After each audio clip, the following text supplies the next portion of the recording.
What up, though, Pride Nation? Welcome back to another Field Review podcast show. I am late. Yes, I'm late. Had a last minute thing to do at work, and so that's how I'm able to do this. Got to go to work. Got to get things done. As y'all trickle into here, I want to make sure we are clear about what today's show is going to be about. I think it's a lot of football left to talk about, and so I'm trying to give it to you as much as possible. I have a lot of things planned for the next coming days that I've been working on and trying to get squared away so I don't get into no trouble doing it.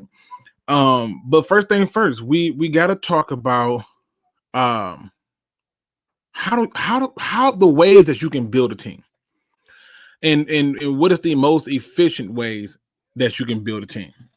We got to talk about this term culture, okay?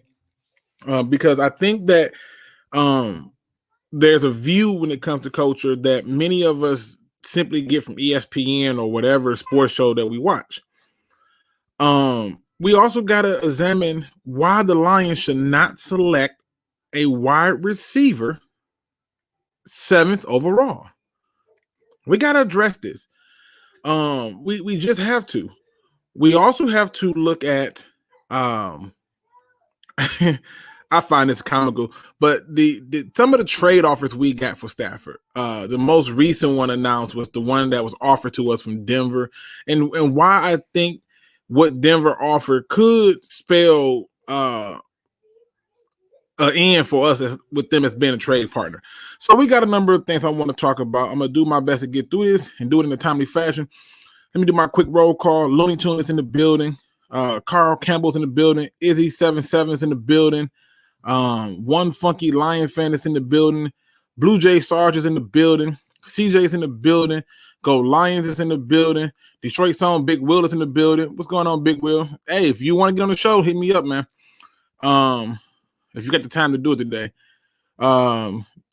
You can hate me now. Mackenzie's in the building. Kyle Webb is in the building. William Birch is in the building. Sean Jennings. Jalen Brefford is in the building. And anybody else who joined in, what up, though? Welcome to the show. First things first. This is just fucking funny. Apparently, the Denver Broncos, when trying to get Matthew Stafford, offered up a very delectable trade. When I read this, I thought that this can't be real. I really thought that this can't be real. Here's what they asked for, people. First things first, let me make sure I don't mess this up.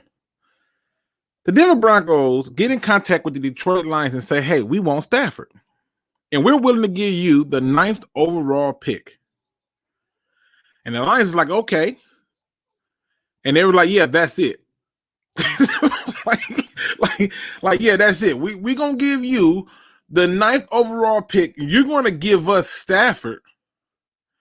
And you're going to give us your second round pick in this year's draft. Now, I want y'all to take a second and sit on that.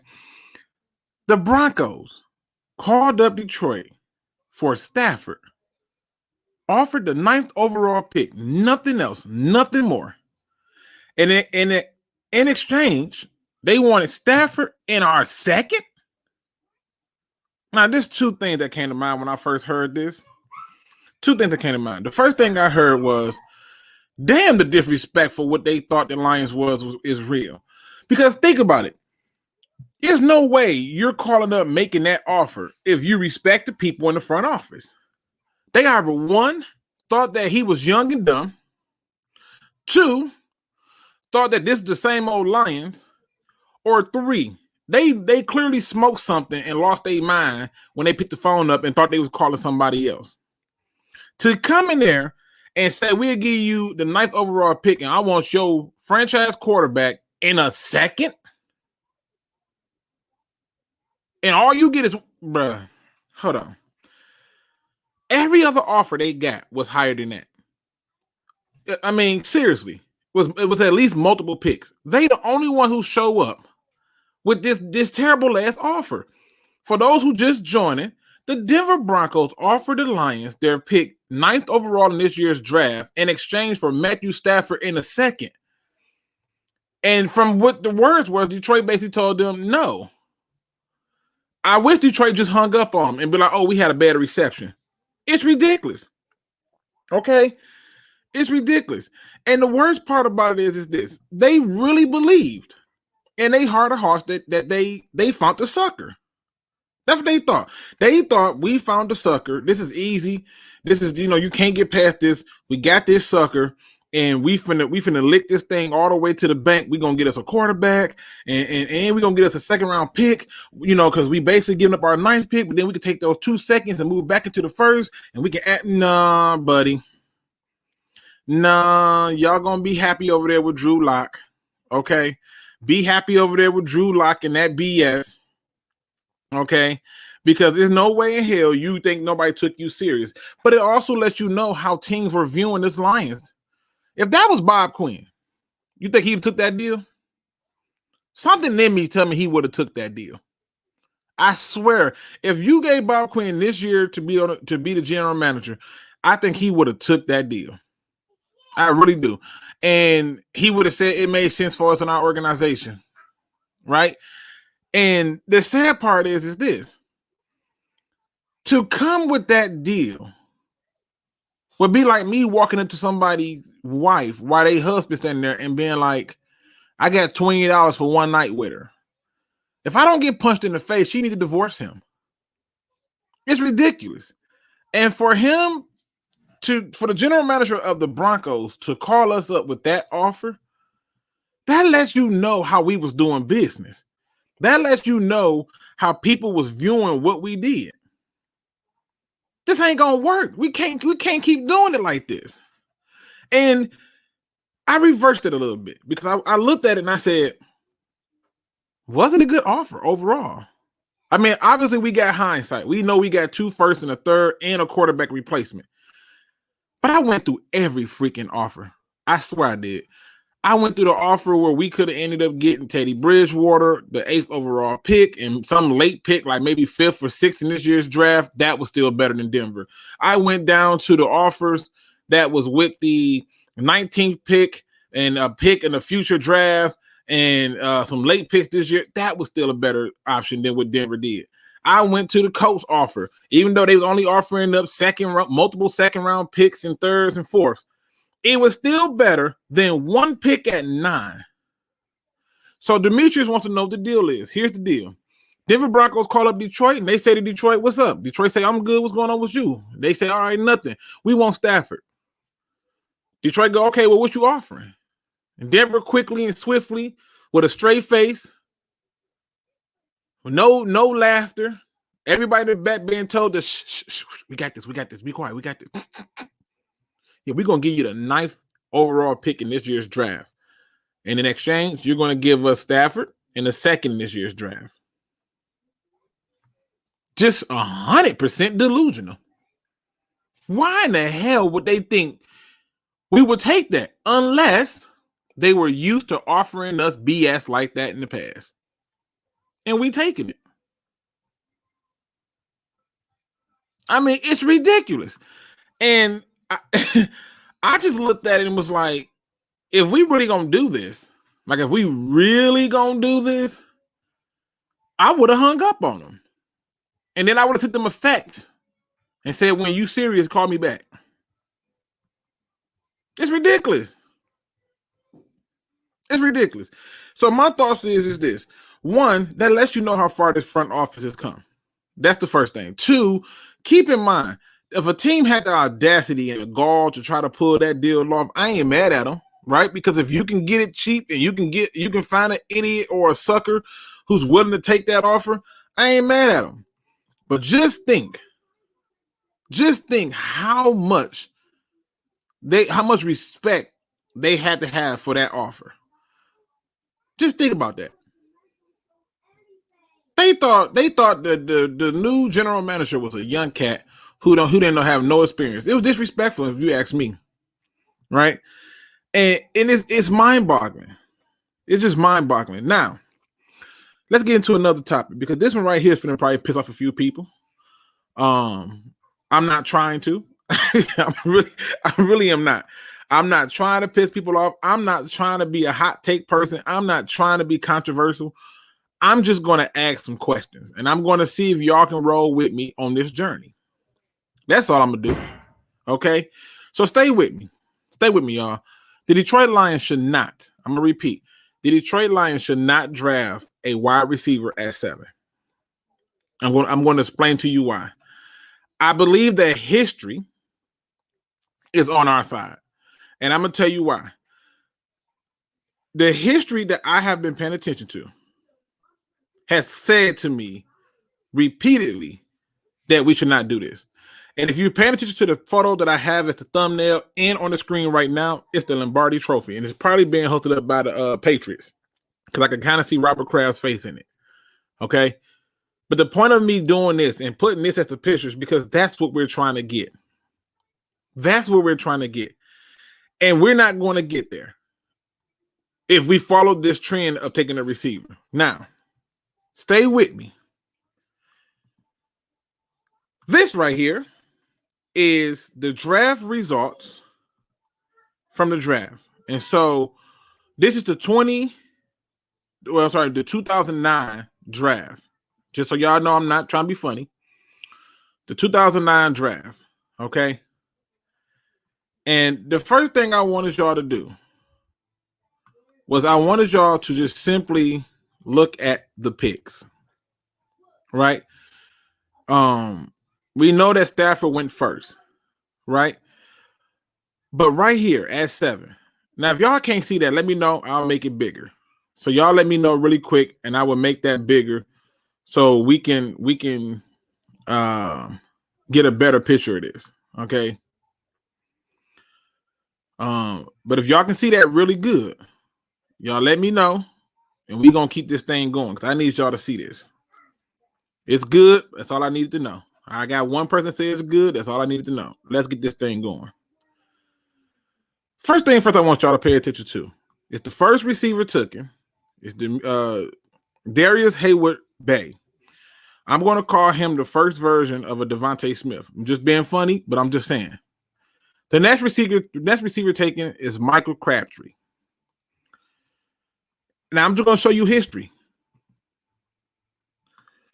As we come on down here, okay, and we get into this receiver class, starting right here. Darius Heyward-Bey was the first one taken. Michael Crabtree was the second. Jeremy Maclin was the third. Percy Harvin was the fourth.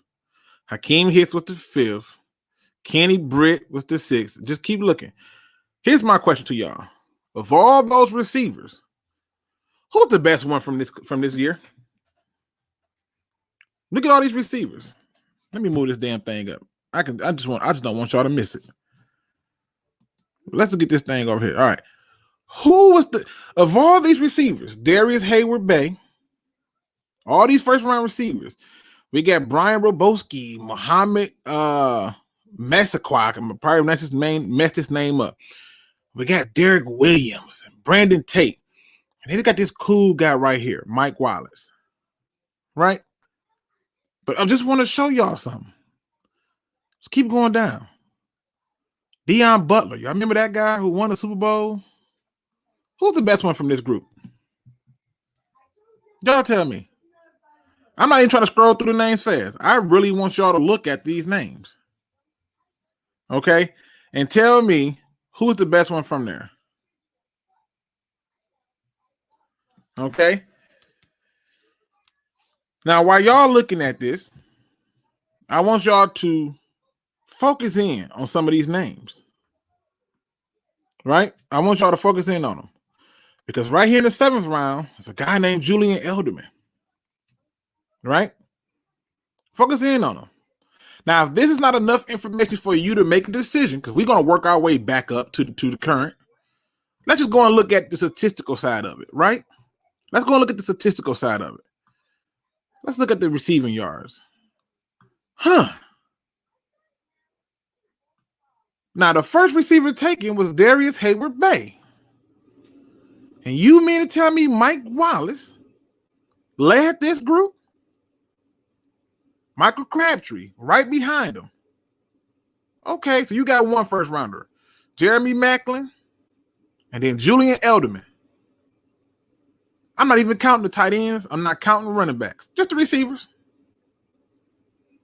The best receiver came out in the 3rd round. Damn, who knew? Right? Stay with me. Stay with me, people. Right? Y'all tell me who the best one was. I'm trying to show y'all why the Lions should not take a receiver in the first round. I'm not trying to hate. I'm not trying to act out like I just got this no wall or anything. I'm not trying to be right. I'm not hear the stuff that people say when they don't have any real argument. Right? But stay with me. Stay with me. We in 2009.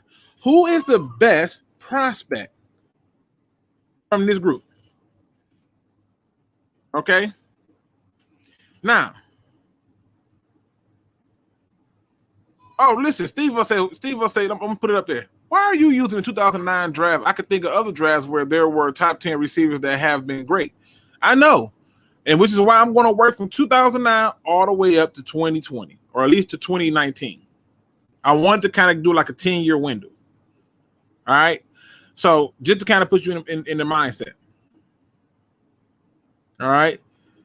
Elderman retired today. Oh, good for him if he did. I'm not even check that. Ain't no Lions news. I ain't finna check it. All right. So stay with me. That's 2009. And statistically, if we went statistically on this, Mike Wallace was the best receiver in that draft. Let's go to 2010. All right. So we had 2010. And the number one, so we already got right now that the number one ranked receiver did not live up to the hype. So that's one draft. Who was the top receiver took it in this one? Oh, yes. I remember this guy, Demaryius Thomas. You know, the next Megatron. You're going to find a few of those in this draft. Remember that guy? He's the first one taken. Let's go on and take a look at the receivers who came out in 2010. This is just me pointing out reasons why we shouldn't do this. These were some of the classes. Some of these classes are not going to have a deep receiving core as some of these earlier ones that I'm going through, but they still hold true.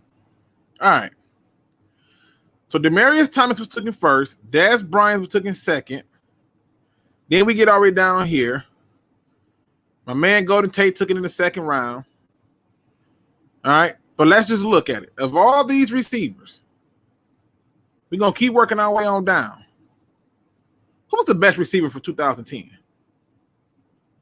I'll give y'all a minute. I'm not asking y'all to do anything crazy. I'm not asking y'all to shock the world. Just asking. All right. Now, this is some important stuff. I see some takes in there. Thomas was a dog. Julio got to the Super Bowl, has lived up to the hype. Yep. I'm feeling you. This is not an end all be all absolute. Some people have made their way in. But what I want to do is bring to your attention the number of drafts from 2009 until now where we can argue something different. And if I'm not mistaken, I think the top receiver that year was either Dez Bryant or Demaryius Thomas. Those were the top two picks. All right. Now, I say all that to say this. Let's look at, you don't say, that guy in the 6th round, Antonio Brown. Okay. So Demaryius Thomas lived up to the hype. Emmanuel Sanders, 3rd round pick, lived up, passed a lot of those other people. I'm not counting tight ends. Golden Tate. Okay. Dez Bryant, Eric Decker, Brandon LaFell. What I'm finding is it's a lot of these late round receivers are showing the fuck up every single time. We only in the 2nd draft, but they showing up. And we only in the 2nd draft of me trying to show why we shouldn't do it. Now I got somebody joining me to check me every chance that I mess up. What's going on, Detroit's own Big Wheel? What's up, man? What's going on? I'm just showing why the Lions should not take a wide receiver 7th overall. Especially, you know it scares me though, right? I'm just merely using the information that's provided. I'm just saying, you know, it always scared when we go through this because last year the deepest spot in the draft was corner. Well, we're just gonna go through each one. I'm already 2 drafts in. Buffed up says Luke is hitting gems in every position in this draft. What's your point is? My point is coming up if you pay attention. Okay. Right? The point right here, I didn't have to say it. Steve-O beat me to it. Mm-hmm. You can find receivers later in this draft than you can a tackle because as I go through these drafts, right? Big Will, I just want you to look at this. You see it on the screen, right? Yeah, I'm here with you. Antonio Brown, the late round stud, that was not rated that high. Mm-hmm. You got Emmanuel Sanders, a 3rd round pick. You even got Golden Tate in the mix. Yeah. Right? Where's the rest of them? Where's the rest of them? Oh my God, bro. Let's keep going. Let's keep going. Right? Let's go to 2011. I wish I could make this stuff up. I wish I could make it up. The top receiver was Julio Jones. And we love us some Julio Jones, right? We cannot argue with what Julio Jones provided. Right. We just can't. And so, like I said, and all they keep doing is putting other receivers around him. They do.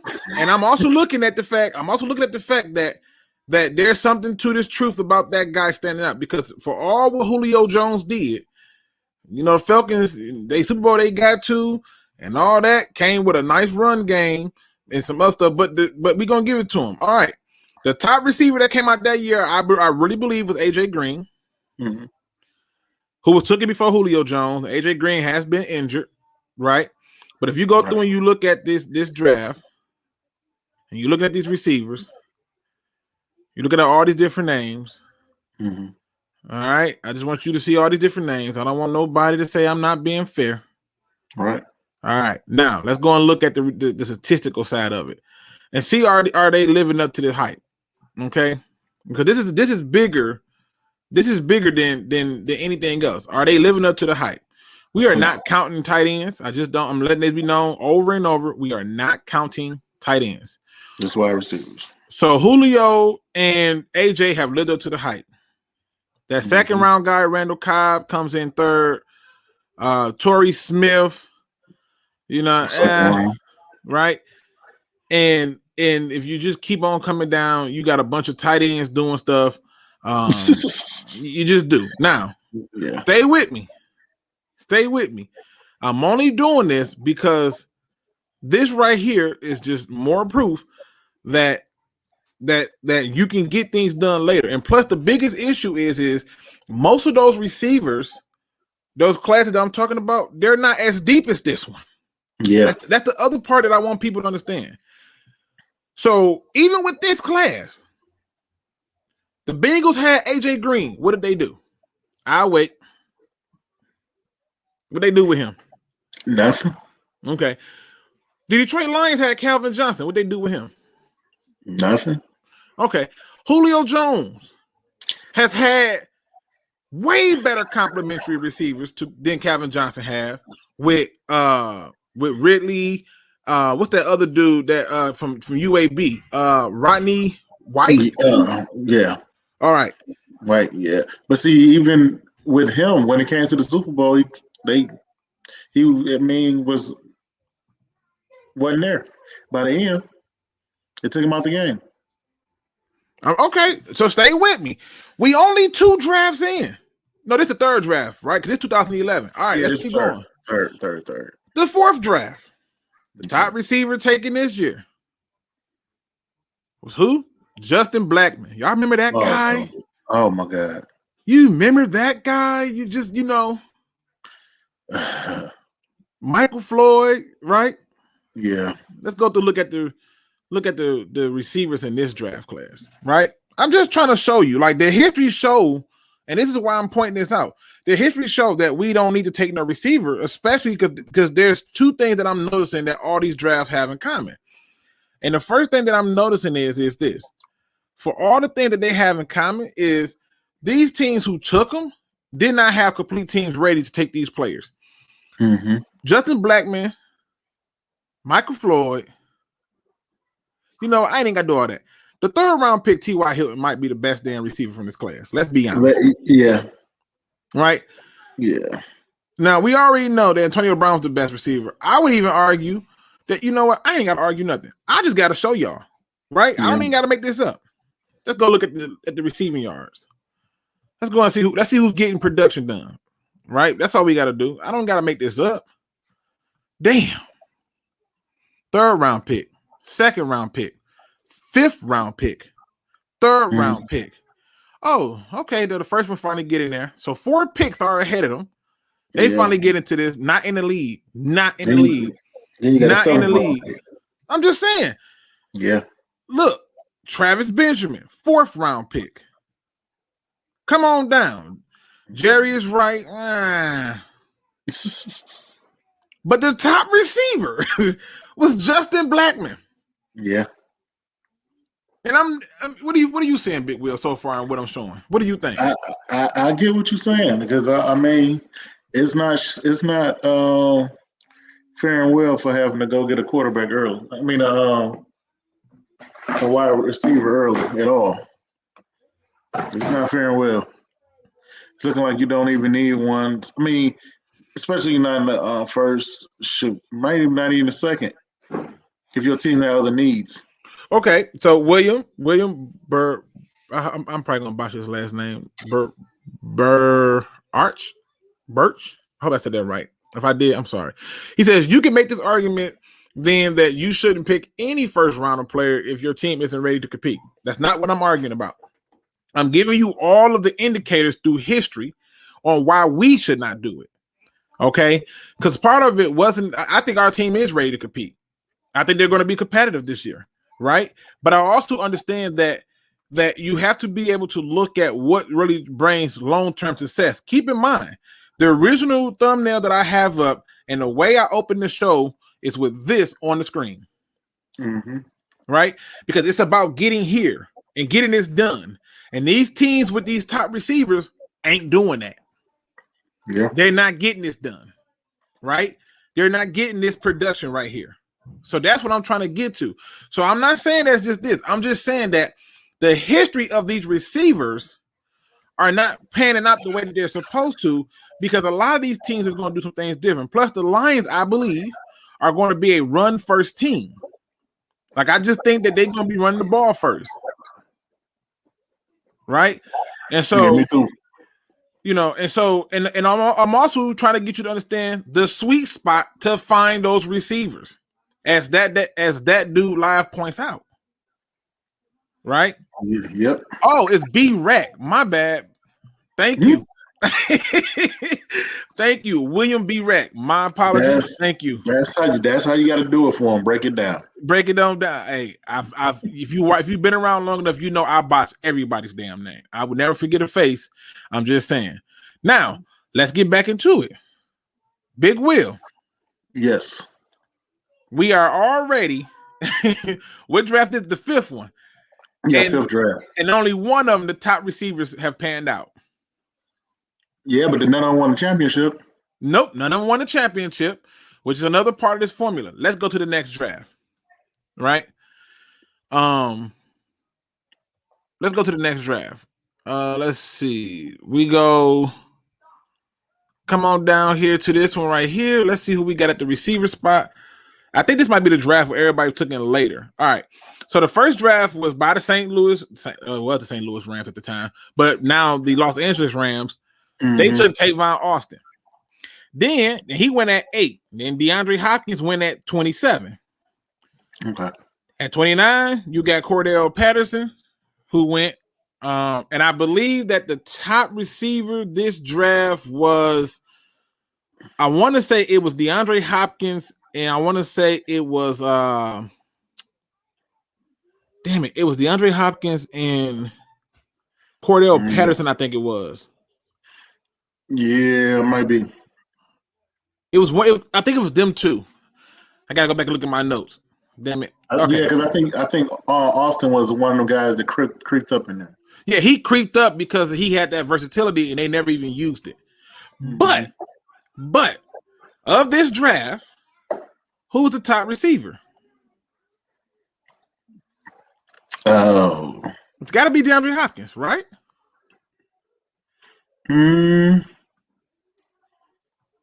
See, this guy right here is very intriguing to me. Yeah, that's what I was looking at.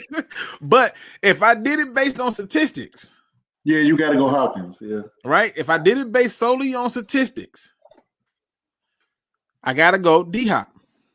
Obviously, Travis Kelce got more, but I'm not counting tight ends. So D-Hop, third round receiver, Keenan Allen.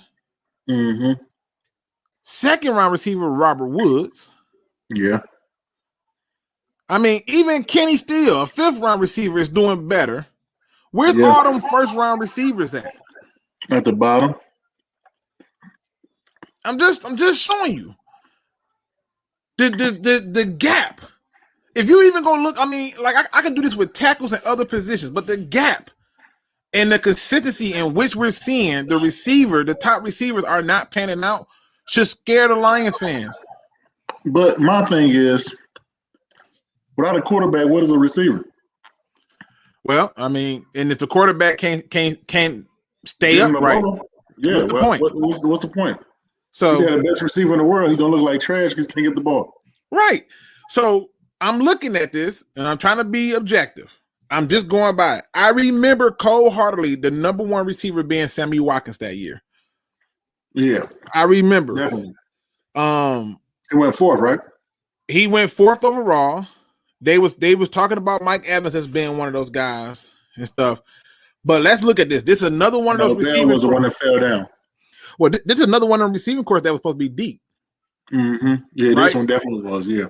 Right. So you had a number of people in this receiving class that's supposed to have been deep. A lot of these guys are still in the league. Yeah. Right. So let's go on down. Who's the best receiver from this class? That's a deep class. Look at this. I'll leave this on here for right now. Y'all tell me who's the best one from this class. I just want y'all to, I want to know. I mean, we're just looking at it. We're just looking at it. I will say Odell was, but he had, 2 years off?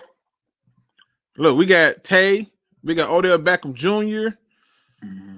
I would like to see Allen Robinson with a real quarterback. He's always produced without a good quarterback. That's fair.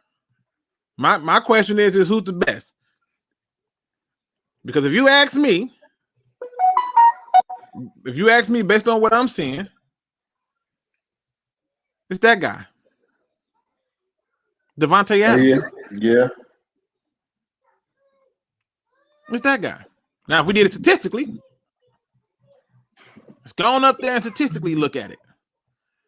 Right? Because this is where we're trying to see the drop-off. Mike Evans will be number one. Okay. Right? Yeah. Number two. Go ahead. Yeah, Mike Evans had what's his dang on name? Tom Brady? No.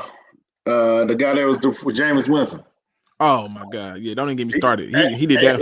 He threw yards though, bruh. He wasn't the best. But Pete, Sammy Watkins went before him, right? Sammy Watkins went before him, and then Jarvis Landry, second round pick, is number 2 on the list. Brandon Cooks took in 20th is number 3.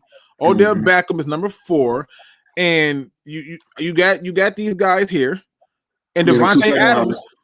Yeah, like to me, Devontae Adams is number 1, hands down. Yeah. Hands down. Route runner, receiver, he's there. But the guy that was took in first, because at this point, y'all got to keep in mind, the Lions, if they take a receiver at 7, it will be the first receiver taken off the board. Y'all got to understand this. Now, like, there's no way that Sammy Watkins should be in company with Eric Ebron. It just this shit should not be happening. Right. like this should not be happening. But if you look in another draft, second round pick, right? I believe Sammy Watkins would have did better with this Buffalo team than where he at now. And with Kansas City, right? Yeah. Well, now he on the Ravens. Oh yeah, okay. Yeah, he on the Ravens now. Let's go to 2015. I just want to show y'all this. I wish I could make this up. Amari Cooper was hands down the number one receiver in that draft. Oh God. Kevin White was questionable because they said he was the next Megatron. He just stayed hurt to death. Always the next Megatron. Yeah, we had a few of those. So now we go here, and he took in 7th overall, right? Just ironically. And so now we're just going to look. I'm just telling you how many different drafts that you just go through and you look. The production is coming from these late round receivers. And I think part of that is because they wasn't taken in the first. So they're busting their butt off trying to prove themselves. With some of these first rounders are expecting to just come in and coast through it. And it's not happening like that. That's not how this thing is popping. And they're also going to better teams too. That's another thing. They're going to a team that's really actually built to try to do something instead of going to these teams that are not ready. My question is this: who's the best receiver in this class? I'll give y'all a minute to look at it. Who's the best receiver in this class? What you think, Big Will?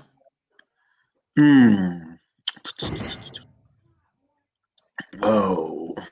I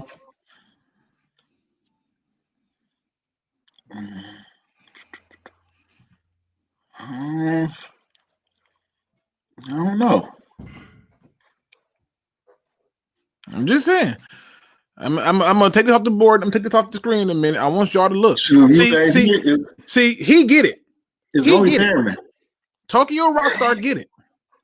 He get it. Because if you look at this draft class, as good as Amari Cooper has been, who has been better than Stephon Diggs? A 5th round pick. Yeah, okay. I'm But I'm gonna show you how crazy this one is. Gotta get my glasses. Let me show you how crazy. Listen, get them glasses, bro. We got to cover this. This 2015. Another draft that show you otherwise. Stephon Diggs. Look at this. They both got 38 touchdowns. He only got a few more yards than Stephon Diggs. Stephon Diggs was taken in the 5th round. Yeah. Right? 5th round. Shouldn't even be on the team. Look at Tyler Lockett up there in the 3rd round pick. Yeah, that's what I was looking at. 37 touchdowns. He ahead of Devontae Adams. Well, Devontae Adams is barely holding off Jamison Crowder, a 4th round pick. Y'all remember Nelson Aguilar? Oh, good. You go to Philly and say Aguilar and see how quick you get hit with some garbage. Do it. I dare you. I dare you. Go anywhere in Philly and say the word Nelson. You can't even say Nell. Don't say Nell, nothing. You better quickly end it with another L. No Y. You remember Nelly? Oh, yeah, I remember Nelly. Yeah, I thought you was going to say Nelson Aguilar. Go and try it. Right?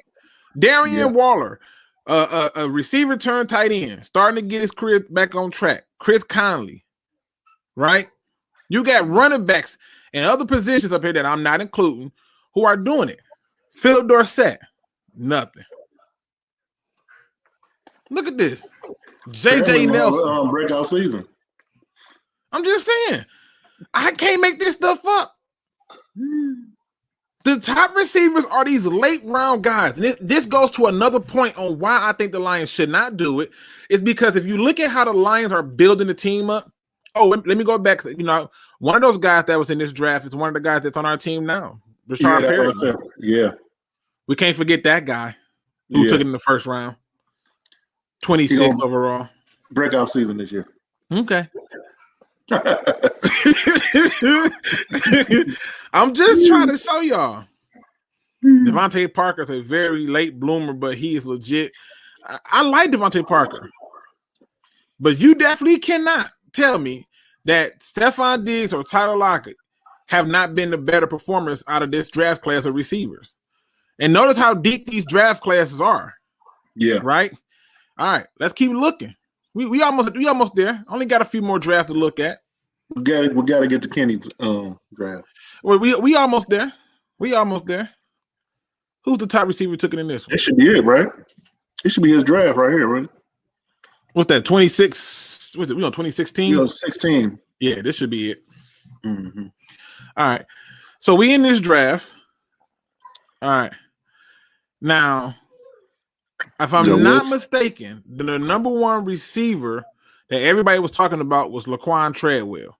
And then I think at the Laquan Treadwell, it was the Will Fuller and the Corey Coleman. See, these two ran it after they did the 40s. But then Mike Thomas was in that mix, but he was in the top 5 receivers. If I'm not mistaken, he was in the top 5 receivers talk. But a lot of it was like, Laquan Treadwell was like, that was like it. Yeah. Now, let me just scroll down so y'all can see. Look at the receivers in this draft class. Yeah. Look at this one. Woo! Y'all see that? You see that Tyreek Hill name on there? We're gonna just keep on looking. Just look at the draft class, take it all in, let it sink in, right? And then we're gonna look at it based on statistics, right? Because 5th round, Tyreek Hill. We just why else would we look at this? Now I get this idea that you can find gems. I don't even think it's a matter of finding gems. I think it's a matter of finding talent in the deep class. So number one, you also find they also getting players that fit their system later on. But Pete, I want you to pay attention to this. Number one statistically is Mike Thomas. The guy with the most touchdowns is Tyreek Hill. He's number 2, 5th round pick. Notice Mike Thomas is a 2nd round pick, and Tyreek Hill is a 5th round pick. Then you go down to Tyler Boyd for Cincinnati, a 2nd round pick. Sterling Shepard, 2nd round pick. And Will Fuller hurt. And he's still hurt, right? Right? Like, I'm not making this. I wish I could make this up, bro. Look at this. Look at this. Laquan Treadwell ain't even on the damn board. I don't think he's in the league no more. He's still in the league. Yes. Now, granted, there's some differences in this. I'm just trying to walk it through. Okay. They said Kenny was 2017. Okay, cool. Okay. I knew we were getting close. All right. Now, stay with me.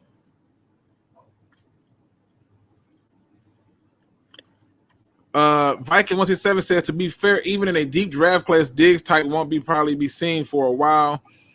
I mean, if you just look at between Diggs draft and you look at Antonio Brown draft, they're not that far off from each other. It's happening more often in these later rounds than it is in the first round. And that's my point. If you're just looking at all these different classes, we're still getting more talented players who are not highly rated coming out that's better. And I know a list of names of receivers that I know would be better if we just wait. We don't got to do it 7th overall because it doesn't move the needle. But let's just keep going because we're going to work our way on up. I don't want nobody to say I'm cheating. So far, we got one draft that showed that the top receivers performed. Yep. All right. It was only one of them, wasn't it? No, so far it's only one. No, we got one. What's the second one was? I'm saying it was the same one, but I'm saying the two. Oh, yeah. That was Julio and shit, I forgot the other dude's name that quick. It was Julio and somebody else. That's the only one where the top receivers perform.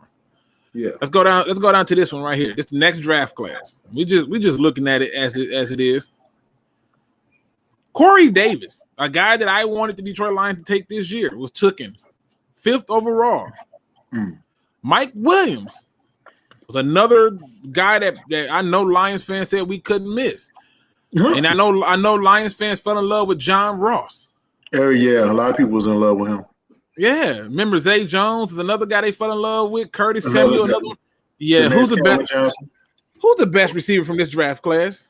Keep in mind, this is a draft class for Kenny Galladay and Cooper Kupp and Juju Smith-Schuster and Ryan Switzer, Mac Hollins, right? Sure. This D.D. Westbrook.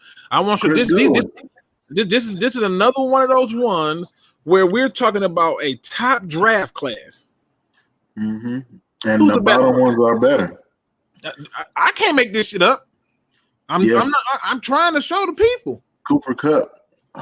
I'm trying to show the people. Who's the best one? Yeah. But we wanna keep our fan base love them some damn receivers. We just do. Yeah.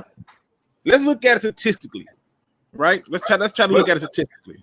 You remember when we got Galladay, they thought he was going to be a bust because they drafted him so late, and now they didn't want to get rid of him. Listen, I'm just here so I don't get fined. I'm not counting tight ends, people. Who's the number one receiver up there statistically? Where was he drafted? Was he drafted in the first round? Second round.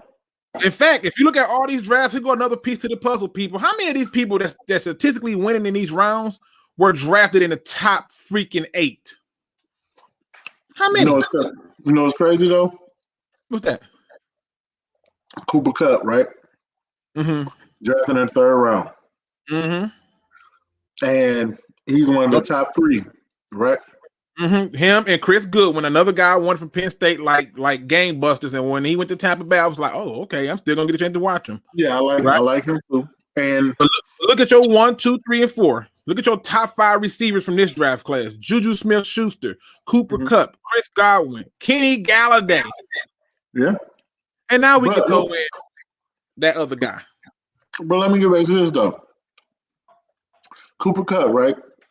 You got to have a quarterback to give him the ball.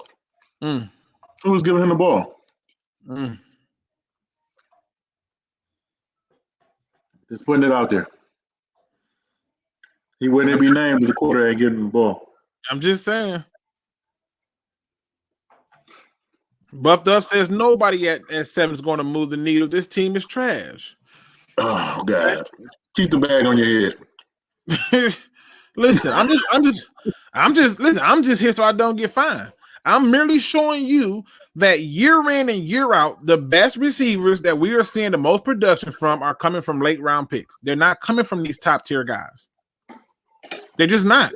And the reason I'm doing this is because I want you to be aware of why the Lions should not take a receiver 7th overall. And I love Jamar Chase. Y'all don't even understand. I think he's the best receiver in this class. Yeah. But in this class, I know that there are some other receivers that we will be better served waiting on. Because what the offense we're about to go to now, you really don't need a number 1 receiver. You need possession receivers. And that's what it boils down to. That's what it boils down to. As long as you got hands, can catch the ball and get some speed, that's all we need. I'm just saying. And so you look at it right now, we don't have any defensive players we can go at, but you're going to find that certain positions translate a little bit better, right? Mm-hmm. And so as we go through and we work our way up and we getting closer to the current draft, we're going to go to 2018. Mm-hmm. Because too often we forget that these teams are going with the masses, that these are can't miss picks. And my point is a lot of times, like in the case of like Kevin White, he just stayed hurt all the damn time. Yeah. Right? And a host of other receivers have had problems as well, right? But the talent is there. And this brings me to another point. Look at what the Lions have did in free agency. They didn't go out and get the big name people. They went out and got people that wanted to prove themselves. The same thing that they should do with this draft with finding a receiver. Because you can find a receiver late, especially when you have deep draft class. But let's look at this draft. DJ Moore was the first receiver taken in the 2018 draft class. Calvin Ridley was number 2. Yeah. At 26. And you got Cortland Sutherland, Dante Pattis, or whatever you pronounce his name, Christian Kirk. Washington was supposed to be the man. He went to Pittsburgh, right? Yeah, I thought James Washington was supposed to. Yeah, I think the number 1 receiver in this one, though, for me, I had Calvin Ridley as the number 1 receiver in this draft. But I think at some point as the mock drafts came up, I started seeing more and more DJ Chalks and DJ Moore coming up as the top receivers. But I just look at this receiving class. Because as we get close to it, the body of work is going to start to get more and more incomplete. Yeah. Right? So let's just look at this. Let's take a look at some of this. I remember just saying to myself that, hey, you know, these are classes where you can get a lot of talent, and it was a lot of freaking talent, in this draft class. Now let's look at it statistically. Let's go to it and look at it statistically. I'm not even going to do 2019 because at that point it's a moot point. I think I'm driving home the nail. Okay. Yeah. So DJ Chalk and Calvin Ridley it would be the second draft where the top 2 picks were taken, and they lived up to the bill, right?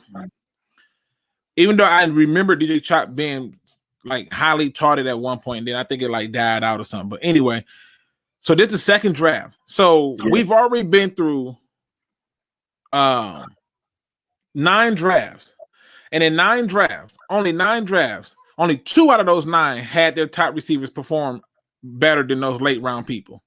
Yeah. Like, and another thing I wanted to look at too, like out of these drafts, right? We have at least in this draft, at least 5 top receivers, right? Mm-hmm. How many actually get taken in the first round? I mean, if you do the top 5 receivers from this draft, Gallup is 3, Christian Kirk is 4. No, what I'm saying is first round draft picks. How many wide receivers do they usually take in the first round? Like 1 or 2, 3? It's been varying. I think it's between like 1 to 5 somewhere in the area. It just depends on the draft class, because if a lot of teams realize that I don't have to go out and mortgage for a receiver when the class is deep. The deeper, the more it falls off. The deeper the class. It's one of them things. It's one of them things that I'm just want people to pay attention to, because there's going to be times where you can look at a draft, but we already went through 9 classes and only 2 of them, the top person performed. And I just think if the Lions is looking at history and they're looking at where they're trying to go, you're going to be able to find it. You remember when N'Keal Harry was the talk of the town? Remember that? Mm-hmm. Yeah. Like everybody said Hollywood Brown was probably like number 1, right? Like everybody said that. But everybody talked about how great N'Keal Harry was going to be. Like even I was buying into the N'Keal Harry. I'm like, okay, you know, he seemed okay. I like him. You know, I thought when he went to New England, he was going to do something, but he didn't do nothing. Didn't do a damn thing. But you know who did? AJ Brown. Yeah. Right? Let's go and look at this statistically, though. Let's go and look at it statistically. It's amazing to me. And I know that there are circumstances and other factors that go into this that we ain't looking at. I'm just making it. Okay. But just look at this. Look at the top 5 receivers from this draft class. Not for first round. Second round pick, third round pick, fifth round pick. Then we get a first rounder. Yeah. And then back to a 5th round pick. Yeah. Second round pick. I can't make this stuff up. Look at this. Yeah, that's crazy. Look at this draft class, y'all. Now, y'all tell me in the chat, Pride Nation. Y'all tell me in the chat, why in the hell will we take a receiver with this kind of history? This is 100% over a 10-year span of draft classes that is showing you that these high-end receivers ain't getting it done. This is 10 years of history. We can't argue with this. Even in our most recent history, you see right now, this right here is what year I said this was, 2019? Yeah. Okay, we in 2019. I ain't even got to do 2020. The jury's still out. Yeah. But look at this. If you did it on touchdowns, you see the same pattern. Yeah. You finally do it on touchdowns. Now he makes it into the top 10, top 5. But I'm just showing y'all that 9 times out of 10, between 2 and 5 is where you want to find your receivers. Who had this guy packed as being a beast? Deontay Johnson. Who had him packed to be number 4 on the list? Who had him packed? Who had this guy packed to be a beast? I still don't even know who that is. Killing it. I never watched Washington anyway, so I'm just saying. And I think it's a receiver in this draft who is very similar to AJ Brown. Very similar. But I asked you, people, tell me why we need to take a receiver 7th overall. Why? If the draft class wasn't this deep, I'm all for the receiver. But this class is deep. I'm talking deep.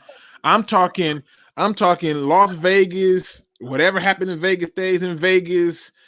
Free 99. Deep. The problem is everybody want that flashy pick. They want that first day pick to be like, oh yeah, we're going no. We don't need that flashy pick. We're trying to grind right now. And if he wants this team to model Detroit, or what he said he wants his team to model, that flashy pick ain't what we're going for.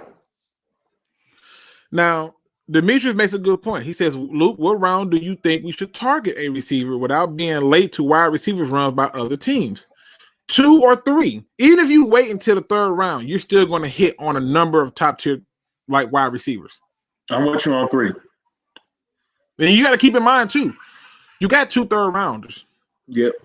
And if you go, to me, the draft should look like this. Just in my view, you don't got to like it. You ain't got to agree with it, right?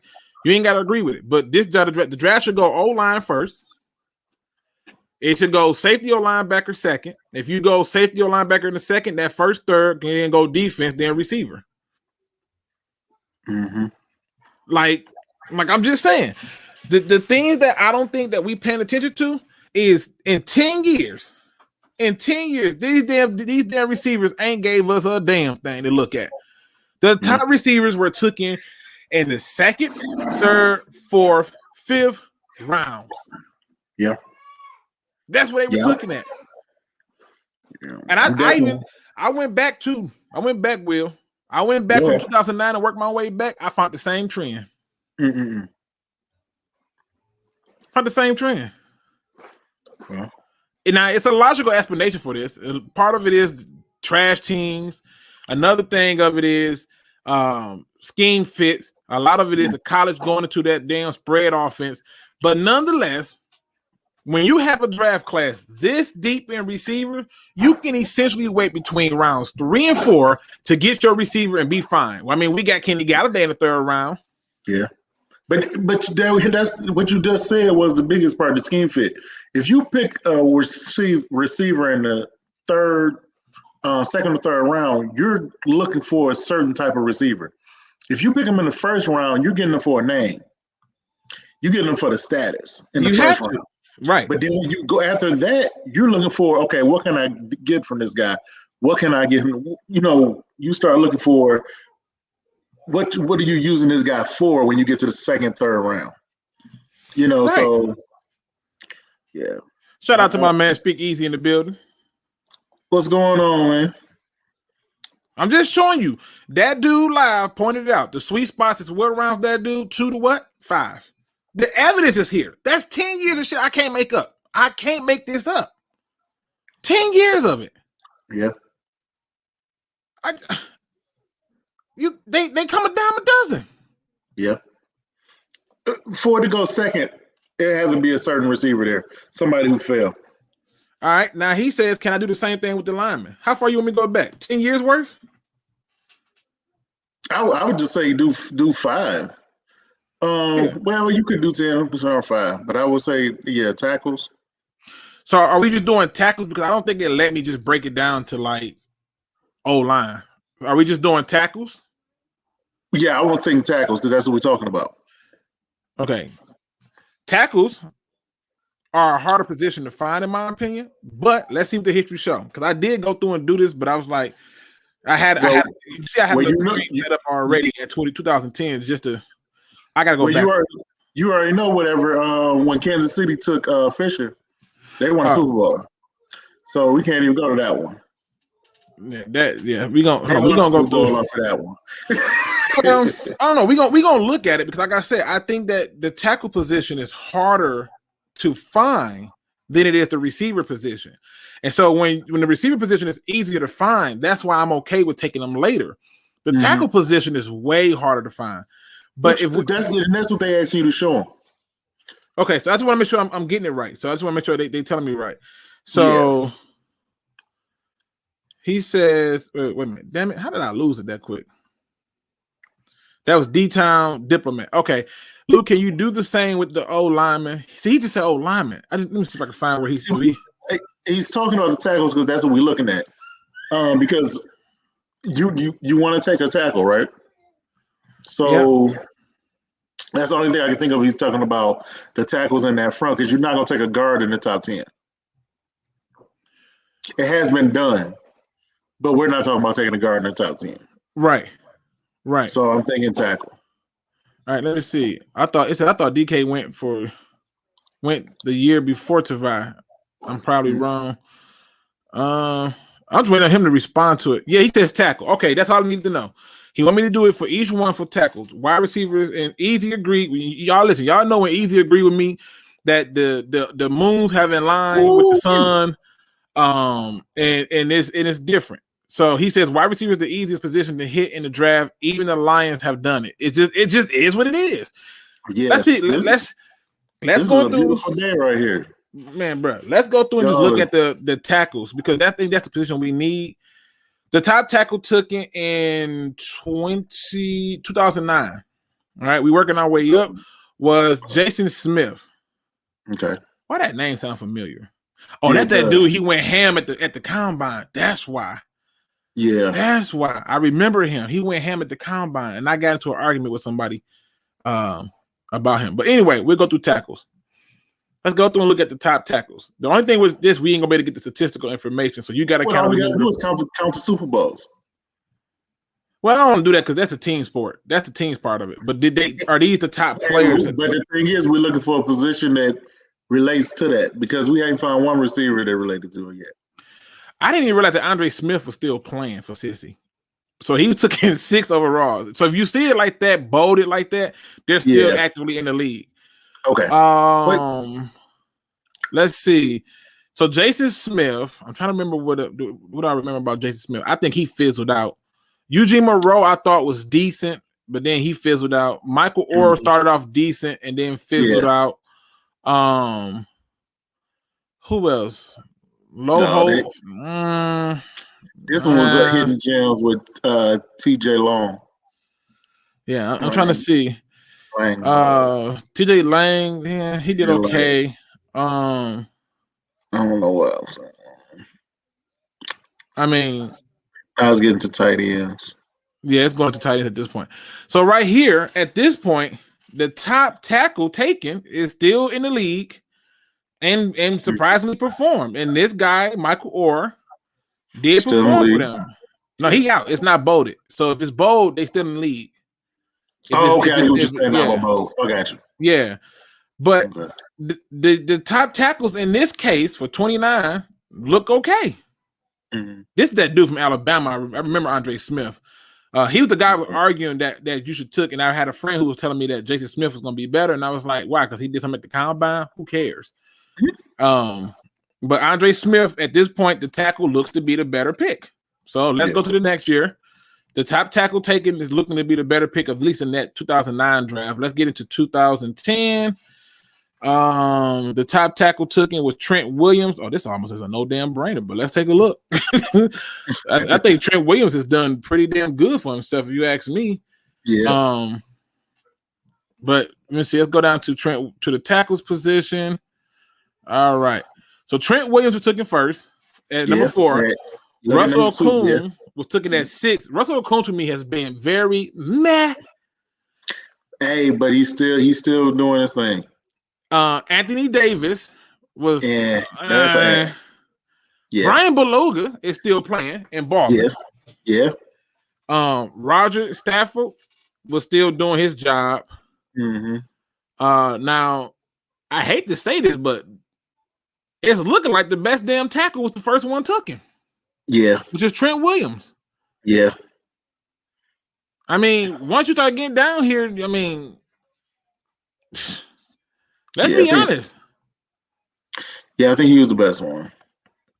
Unless you want to argue Brian Beluga because Trent Williams is hurt, but then you still have 2 hits here in the first round than you do in the later rounds. Yeah.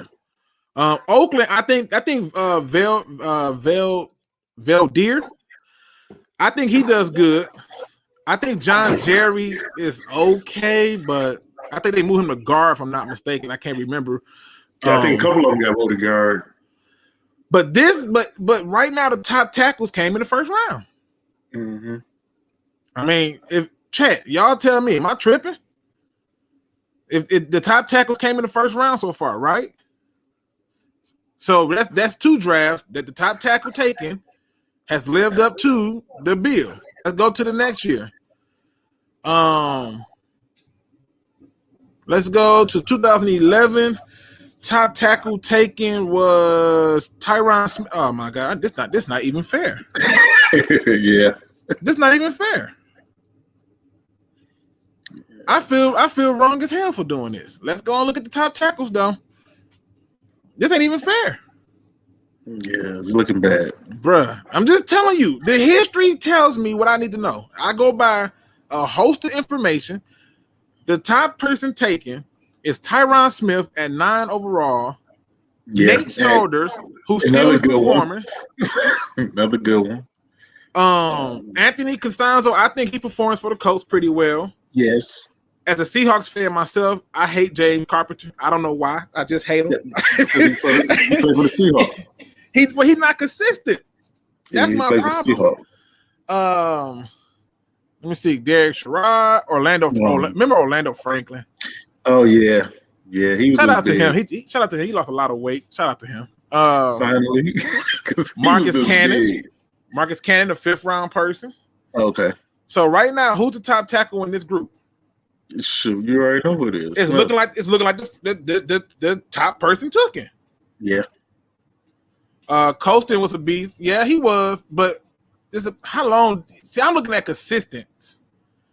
And who's still a beast now? Who's still relevant? Now, Diplomat says he don't see a Super Bowl win for any of those people. I'm not counting Super Bowl wins. I'm just counting who actually lived up to it. Now, Big Will's the one who said he gonna count the Super Bowl, but I said no, it's a team sport. Nate Schroeder didn't get one. Oh yeah, you know what? I think he did. He on the Patriots. Oh, I just wanted to make sure that we was looking at the same one. So just saying, listen, but I'm not even counting Super Bowl because that's a team thing. It takes a team to do it. What I'm looking at is those teams who got those players right and where they got them at and how they succeeded in it. Now there are certain positions you can get later, but when you're talking about getting tackles and stuff, it's looking like history-wise, we done already been through 3 drafts, and the top person taken has been the one who performed. Mm-hmm. So let's go through the next one because, like I said, I want to be fair. I don't want nobody to say I'm cheating the system or saying I'm not. Yeah, saying I'm not being fair. Let's go to 2012. The top tackle taken was Matt Khalil. Why that dude name something? Don't he got a brother or something? Oh yeah, his brother played for the Panthers. I remember that. And then he ended up going to play with the Panthers. This might be the first draft where the tackle wasn't. Where the tackle wasn't. Yeah, this might be the first one. So let's see. This might be the first one. We went from 2009, we on 2012. So this is what the 4th one. So let me see. Where the hell's tackles at? Scroll on down here. All right, here we go. All the way down. So there you go. Matt Khalil took in 4th overall. Riley Reef took in 23rd. Still playing. Mitchell Schwartz took in the 2nd round. Mm-hmm.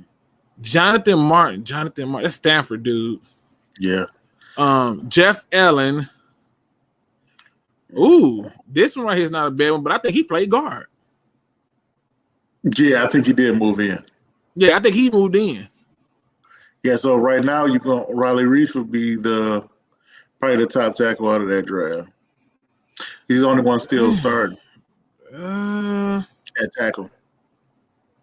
I don't know who to get this one to. I ain't gonna lie, because I know that this guy's a guard. Mm-hmm. I think he's at guard too.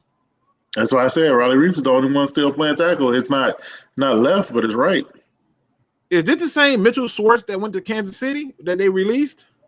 I think this might be the one that went to Kansas City. Okay. They Y'all, released this year? yeah, I feel like that's the same one. Okay.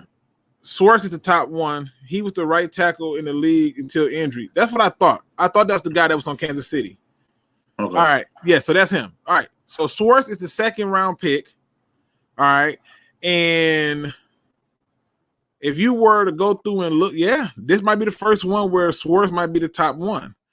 Okay. I think he sucked. I think he was better than him for a part of the season. Mm-hmm. Jeff Allen, I think he had guard.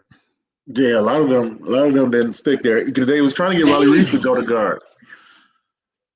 You know what's even more interesting though? Kansas City this year took Jeff Allen, Donald Stevenson. Like Kansas City was trying to build that line up, but it just take a couple of years. Yeah, but see, we already got 3, and so since we already got 3, I want to try to complete that circle. But this might be the first one where the top tackle taken was not it. So let's go to 2013. All right. The top tackle was Eric Fisher. So this one might be the second one. Because I think I think this is probably one of the weakest tackle classes ever. That's why Fisher went number 1 overall. This class was hot garbage. I didn't even think Fisher should have been number 1, but that's another story. I thought they made a mistake there. Yeah. Fisher went first. Lane Johnson. Yeah, Lane Johnson was pretty good. These two right here hits. These are hits in my opinion. I mean, if you want to count this as a hit, but I think he was way grossly inconsistent, and this guy was a clown. But Lane Johnson is a hit. I would say he's a hit. This guy, the jury's still out on, but I know that a lot of people like him. Ooh, Armstead might be the better one. Armstead and David Bakari might be the 2 better ones. I don't know. I like Lane Johnson, but I definitely think Armstead is better than Lane Johnson. I don't know. Man, shit. Armstead's a beast. How many Pro Bowls have Lane Johnson been in? I don't know. I don't care about Pro Bowls, though. See, that's what I'm saying. I know you don't care about Pro Bowls, but I'm just saying at this point, when you're looking at tackles, it's not so many things we can look at and just, we can say I liked him better, but that's anything you can say that. So we got to look at something. Somebody say, wait a minute, Pittsburgh got Beecham in the 7th round. I think Lane Johnson is he's on his healthy. Armstead Armstead got to be the best. I'm agreeing with you, Steve-O. I think Armstead is the best tackle of this class, with Lane Johnson behind. But Lane Johnson makes it into the top 2, so that's cool. Bakari, I would take Lane Johnson over Bakari. Yeah, because the Eagles was a whole different team when he wasn't on there. And we can ask our tackle/guard about that because he couldn't get in front of him for nothing. Right. So I feel like there's a difference. Jordan Mills, I mean, who worried about him? Rick Wagner, I think he had a moment. Yeah, he had a moment when he got a payday and went straight downhill. Ryan Jensen. I mean, this is a lot of damn tackles. And even in listen, to show y'all how crazy it is, even in a class that had this many tackles taken, 1, 2, 3, 4 real hits. The rest of them is questionable. I mean, this guy can't get the job. Rick Wagner was a hit for a point.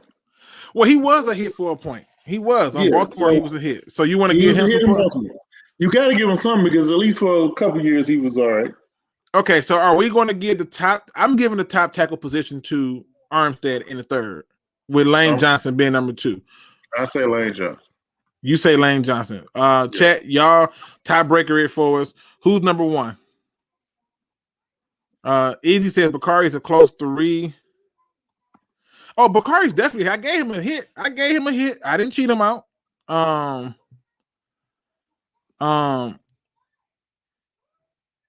Fluker went inside. I think Fluker did go inside as well. See what I'm saying?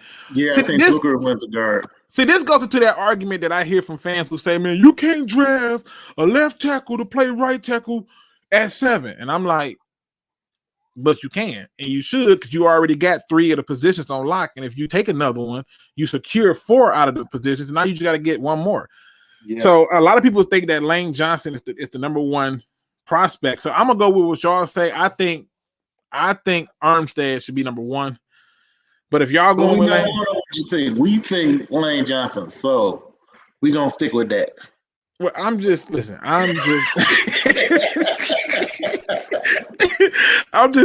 I'm just here to show the reason why we shouldn't be taking no receiver.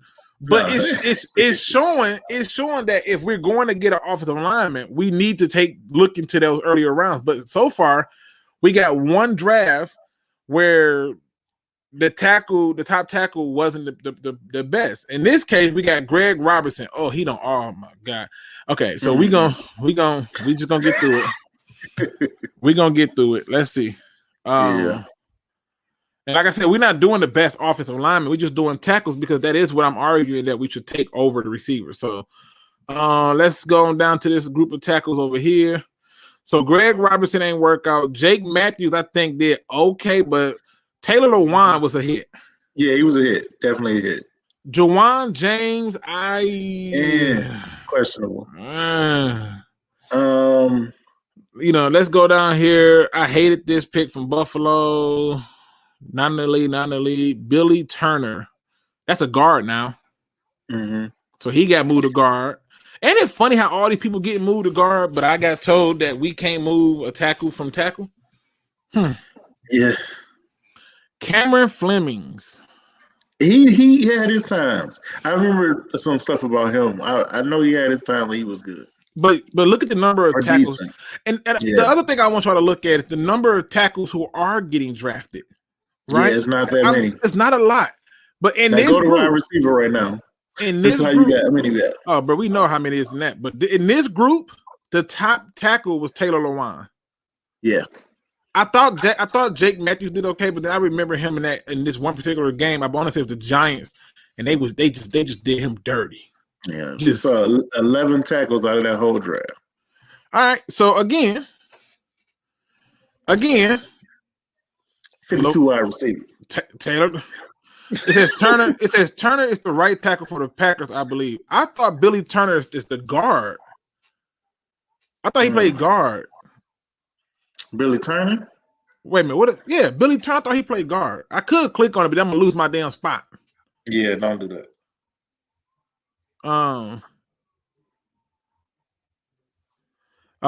Delusional Lion fan says even if O-line don't reach their potential, they still have a good floor that starts for 7 years.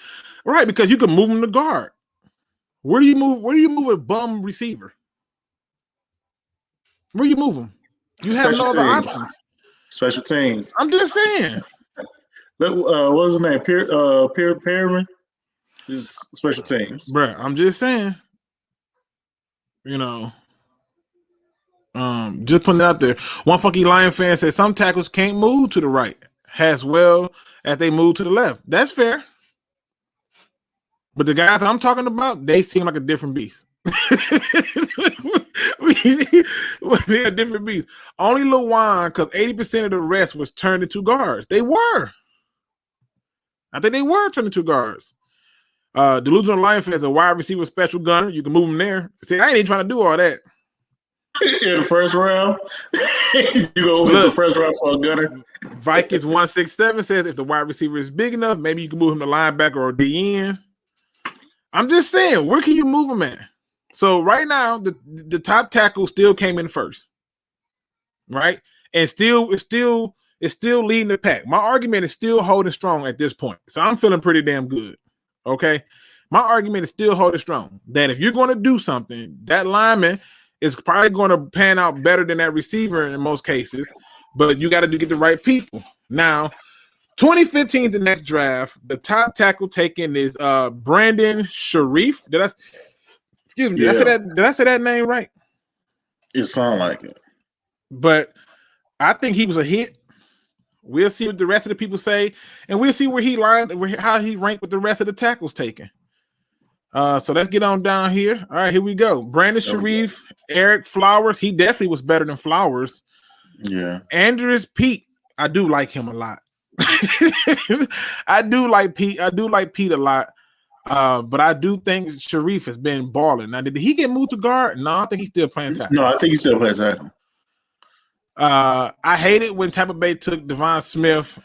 He is just meh to me. DJ Humphries, yeah, I can show you some film of DJ Humphries going against Jared Davis, and it'll make you want to throw up. Who is the top tackle from this class? Jake Rogers. Look at all these tackles taken. Look at this. Mm-hmm. Who's the top tackle? Let me know. Yeah. It's the guy taking Brandon Sharif. It has to be him. It has to be him. So it's not even close. It's not even close. Let's go to the next one. I want to get to my next topic, but I want to do this because he asked me. He asked me, so I did it.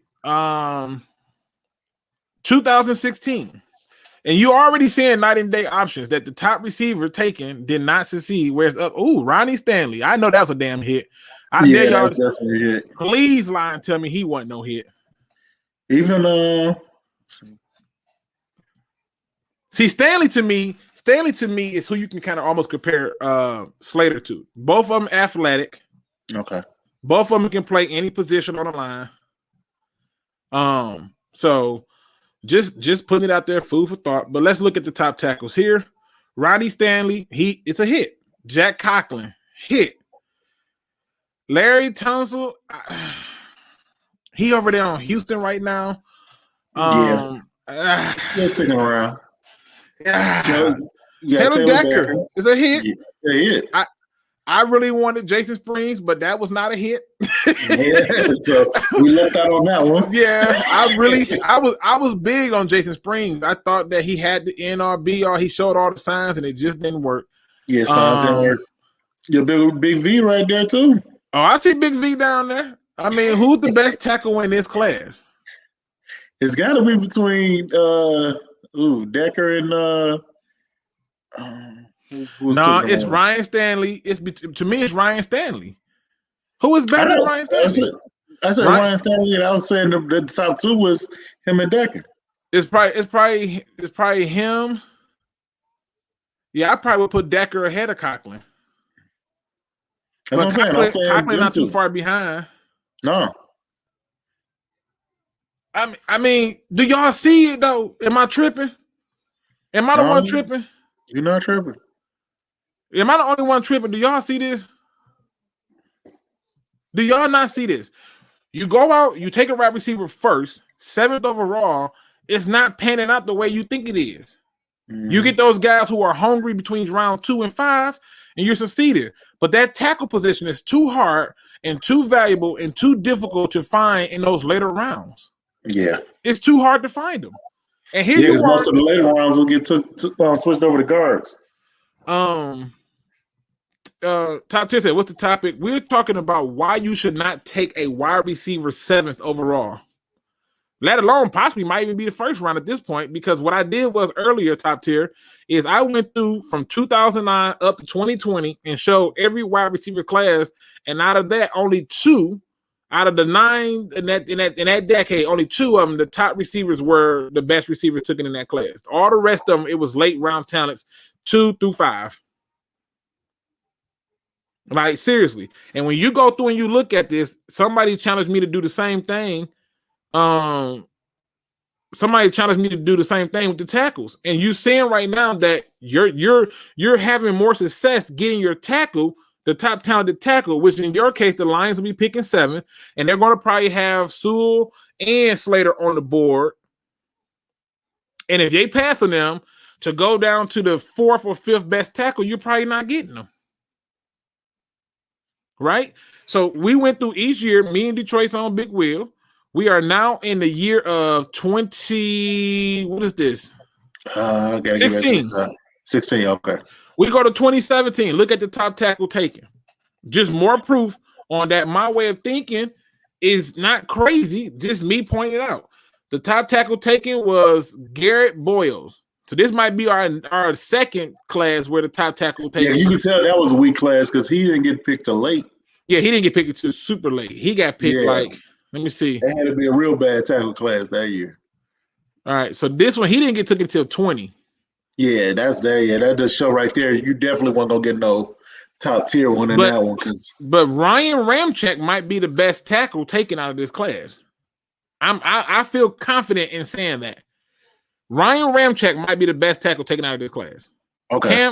Cam Robinson did okay, but this guy is the best. Antonio Garcia is now a guard. I don't remember David Sharp. I can't remember him, so I can't speak on him. Zach. I think I remember him sparingly, but I don't really cover that team that much. Hands down, Ramczyk is the best tackle out of this damn draft. At the end of the day, just the second tackle took him, and they still got it right. And this guy was took in 32nd because this was not a strong tackle class, and it was other people that was more needed. But I'm just saying, again, it's hard to find these damn people. Yeah, right. Definitely. Let's go to the next one. So I don't want nobody to say I cheated. That's all I'm pointing out. I don't want nobody to say I'm cheating. All right, let's go on over here. So the top tackle taken was Mike McGillichy. Boy, I freaking suck at names. I'm gonna work on it. In 2021. I'm getting this shit together. You understand me? I'm gonna make it work. And 2020. 37, I'm gonna be there too. Who's the best tackle out of this class? I mean, I do like what Orlando Brown has been doing. I really like what Colton Miller has been doing, even though I know he's got his ass handed to him a few times. I like what he's been doing. Who is the best tackle? We definitely can't say Isaiah Wynn. I don't think he's the best. He's not even there no more, right? Connor Williams, I think, suck. I can say he sucked. I think he was average. This was hard for me. Let me see. Yeah, this is a tough one. I think these are just pretty much like a bunch of meh top tackles. And when was the first one taken number 9? The first one in this draft took in 9th overall. Yeah, you can tell like the ones that took in higher has been like the better prospects. When they try to take a tackle a little days later, it's different. You know, Steve-O did bring this to my I wasn't even paying attention. I didn't even realize his name was right there. Brian O'Neill, he is pretty good. Oh, yeah. Yeah, you're right. Okay. So, but Colton Miller has to probably be the top one. I feel like. So I'm with you, Steve-O. Brown or Miller. It's one of those two. I know Orlando Brown balls, but I think I like Colton Miller because I've seen him do some stuff too. But again, still for the purposes of this whole segment of breaking this down, it was easier to get that tackle earlier than it was later. You're not seeing a lot of those big name tackles in none of these drafts that I've shown you coming off the board and performing like you are with those receivers. And we know why. Crosby got to be the top tackle in that draft. But this is where we don't do drugs here. We don't do that. We don't. He's the top tackle in that draft, man. You're not gonna get me cursed out, okay? You're not gonna set me up with the okie doke. Let's see. This is 2019. Again, I'm not killing people for 2019 or 20 because I think the jury is still out on those drafts. But let's just look at the top people taken. So Andre Dillard for Philly. Decent. Yeah, he took Titus over for Howard. I don't know how to me, it's hard for me to say who's the best tackle taken in this draft because the jury's still out. The jury's still out. Yeah. But and if you're not a person to keep up with these teams right here. I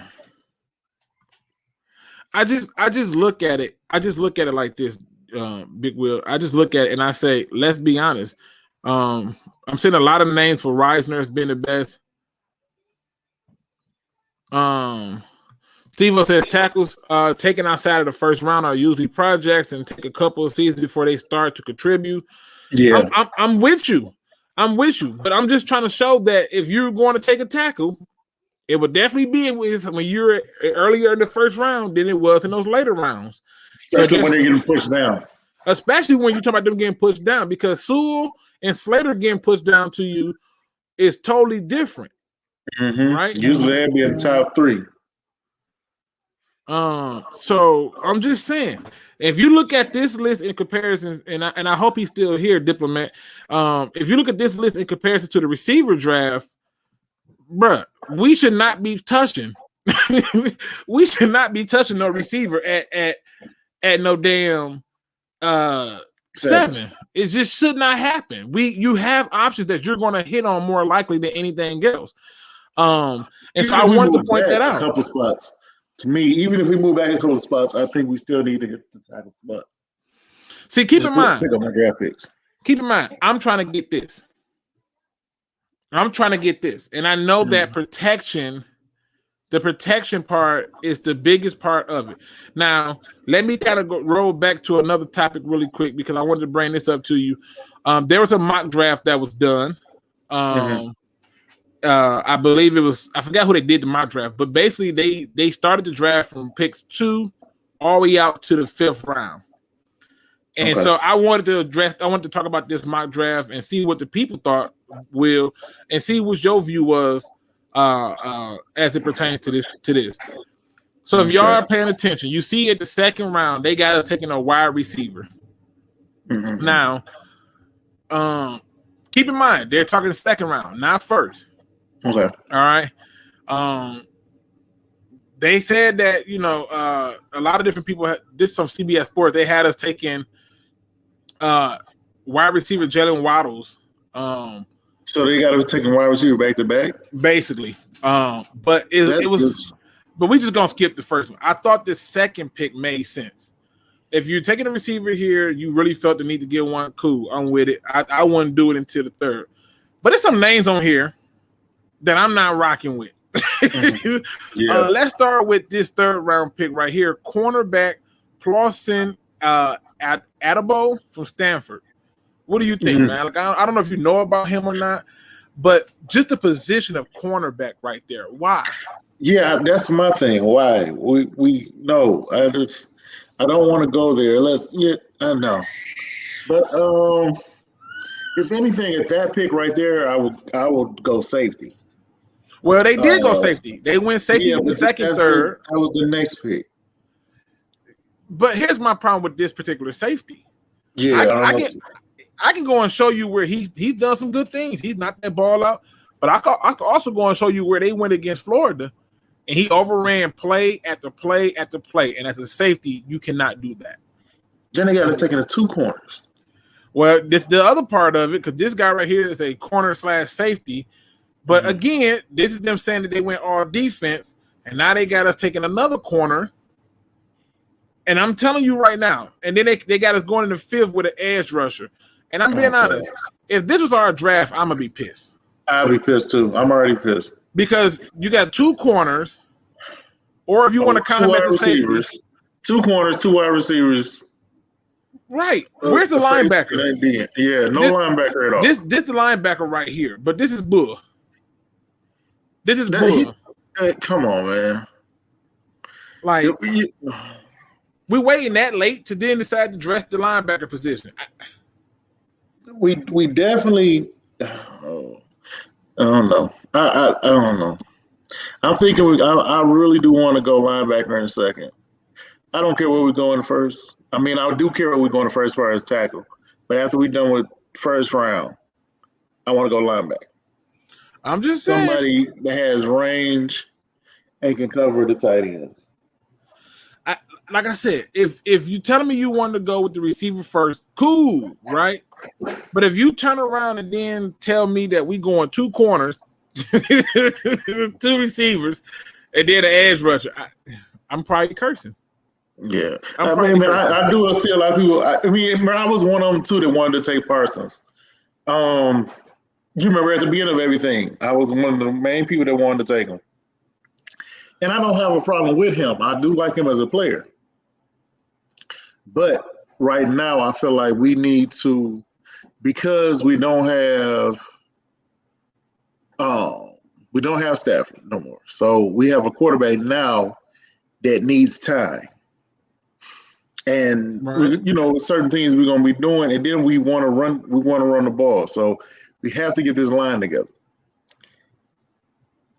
I just don't understand the logic of it. Like, to me, if you're taking Parsons, then what are we doing? So that kind of brings me to my next question, Big Will.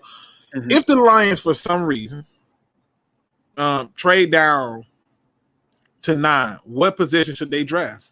Tackle. Okay, so you sticking with that? Because the thing is, you have at least, I want to say 3 tackles that you can take. Okay. That you can put at that right side. And the thing is, you want to shore up that line. You got to get that. That's got to be your first thing. That's the closest thing to being done. Finish it. Yeah.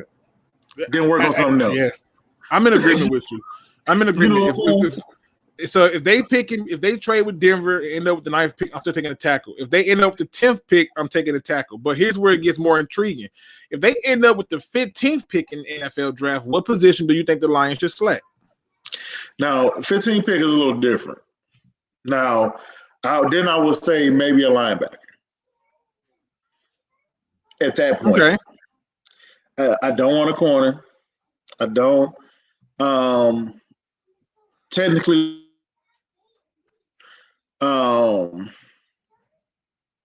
there's no real good defensive ends.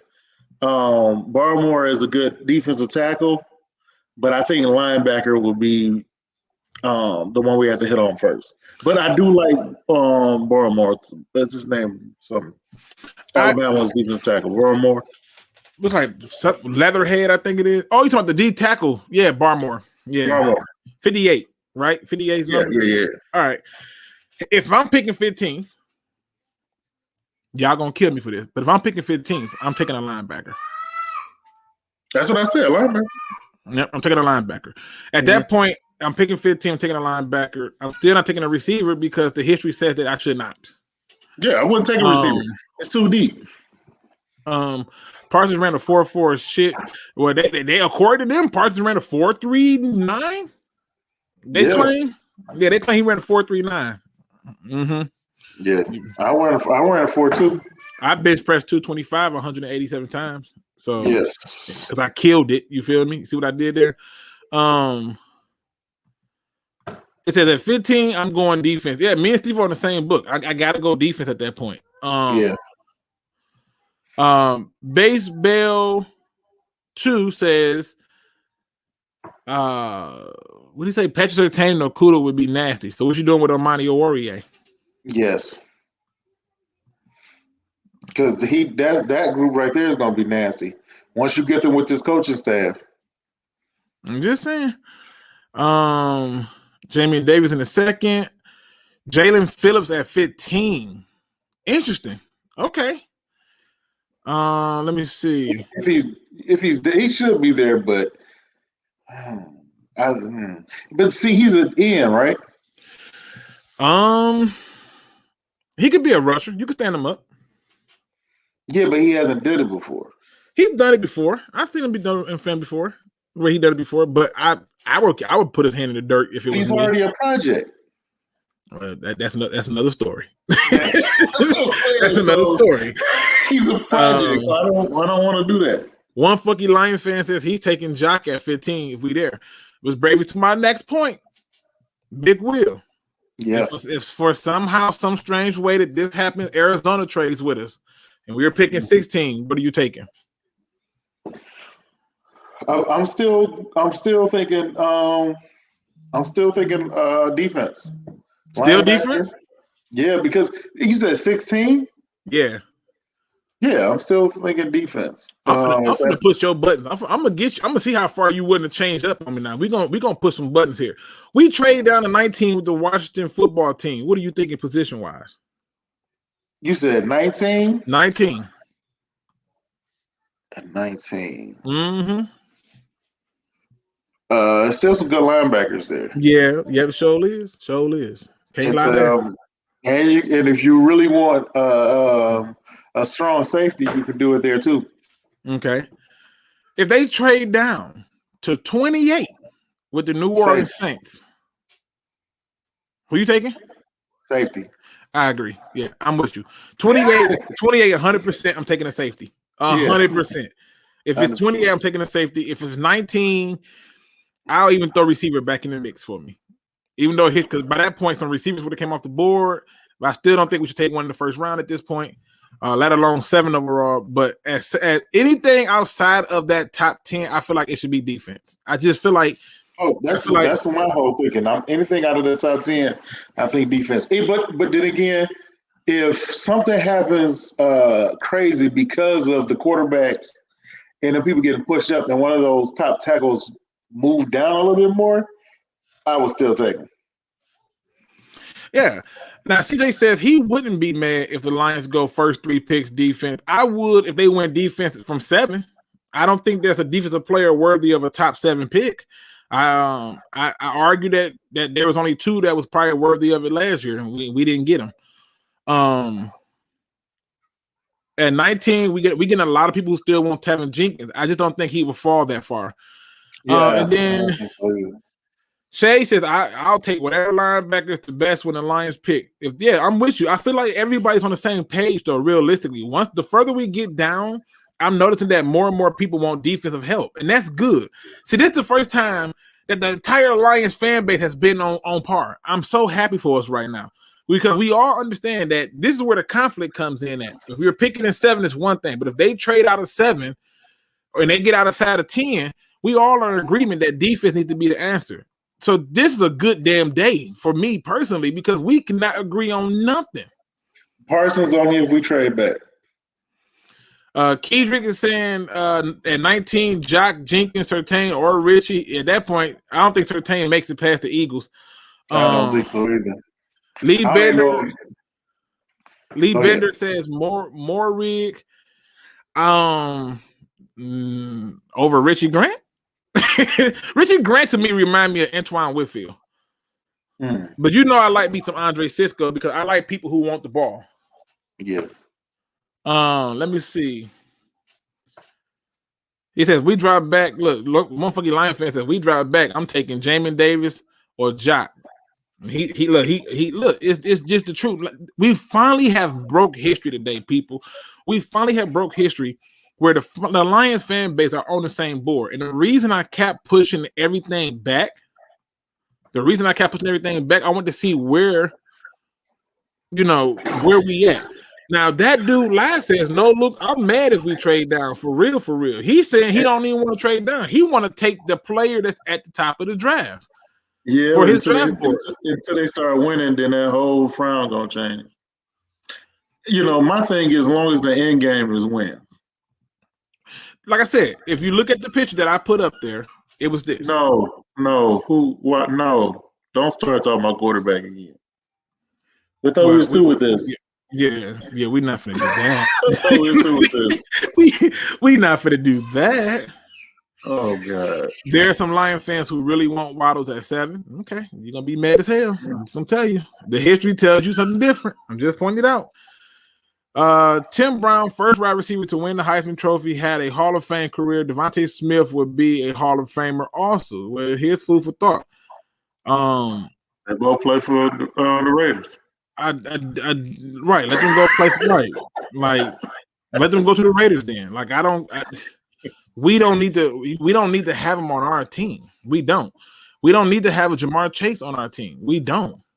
The history says something different, and that's the thing I'm pointing out that we have to look at. I have a feeling Surtain gonna fall a bit. I think if he get past the Eagles, I'd be shocked. Yeah. Top 15, there are 4 quarterbacks, 3 tackles, 3 wide receivers, 1 tight end, 1 to 2 cornerbacks, 1 to 2 D-line / linebackers. Damn, Lee, the way you put that up there, I mean, I'm with you. If we trade down to 28, I want Saints whole draft. I tell you what, you gotta look at it from a different perspective. If the Lions end up trading with, say, like Dallas, or they trade with New England, so now they got 15, and then let's say the Saints is sitting up there and they want to go from say 28 to 15, that's a possibility. The Lions, I think, are going to make multiple trades in this first round, and so don't just look at it from 7 to 28. You're right. From 7 to 28, I need the whole thing. Yeah, they're not going to go that far. Right, but from say 28 to 15 or 28 to 19 or something like that, I can see some trades going down. Excuse me. Let me see. I'm trying to make sure I don't miss nothing. All right, I ain't gonna be too much long. I gotta get up out there. I gotta go cook, man. It's tacos day. I want some tacos. I'm hungry.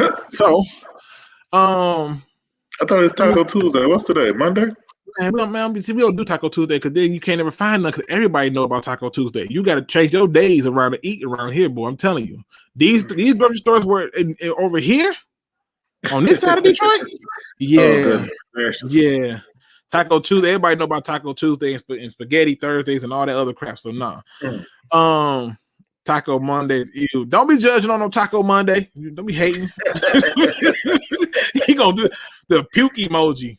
Draft Barmore at number 7. I don't think that's a defensive player that I would be willing to spend that pick on. That's too early. If we go back to 15 or 20, yes. If you just go through, you look at it, the Lions have no reason to take a D tackle at 7th overall when you got Michael Brockers, who you gave an extension to. You got John Pennicini, who's still under contract. And you still got a guy in Trey Flowers who can also play inside, and you maintain the outside. So I just don't. I don't get it. I just don't get it. These names, man. What in the heck? Booty Warrior. So what about Jenkins? If you're telling me I'm in the top 10 and the other 2 guys are off the board, then I guess Jenkins is my guy. Yeah. I'm not willing to, once I get out of the top 10, then it's all then it opens up. Yeah, it opens up everything else. You gotta go to Southwest, Luke. Armando's? That sounds familiar. What the hell is that restaurant at? Armando's? Right. Yeah, Armando's. I'm trying to think where the hell I heard that before. Yeah, I've heard of that before. It's all right, but I like what's the other one called? Shoot, I can't get the name out right now. Lee. Damn, I'm genuinely I like Mexican Village more than I like Armando's. Yeah, that Armando sounds familiar. Yeah, I went there and all their meat tastes the same. Like, yeah. You said all the meat tastes the same? Yeah, it wasn't right. It wasn't right. I was just gonna make my own Chipotle, man. That's all I was gonna do. You feel me? I was just gonna, I already got the meat already cooking while we doing this. You feel me? Okay. So, I made they guap and everything because that's what I do. I copy the whole thing, but I think mine's better. Yeah, I use mango pineapple salsa. So I got one better for you though. Today, we had breakfast for dinner. Because my neighbor chickens got out. Oh, that's and we had to help get his chickens back in, so he gave me fresh eggs. So I said, you know what? Fresh eggs. Next time that happens, call me up. I catch a chicken. You make no mistake. Steve will agree with you. He said, yeah, Mexican Village all day. Yeah, Mexican Village. Let's see.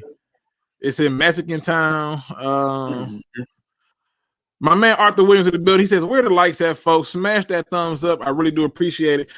Big Will, man, I appreciate you coming on with me. Hopefully I can get you on with me tomorrow because I got some stuff that I need somebody to check me on. At least tell me I don't lost my damn mind. I'm seeing some things.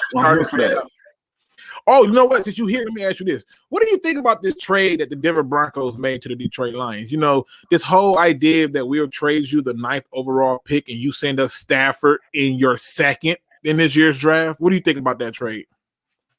I think that we made the right decision. 1, 2. It was one of them things where they thought it was those same old Lions. Let's just throw something out there, and I think they was probably looking at it as we're taking on Stafford's contract, and this, that, and the other. But that wasn't gonna help us now. Bruh, you got everybody in the whole damn chat confused. He say chickens, fresh eggs. Where the hell he stay at?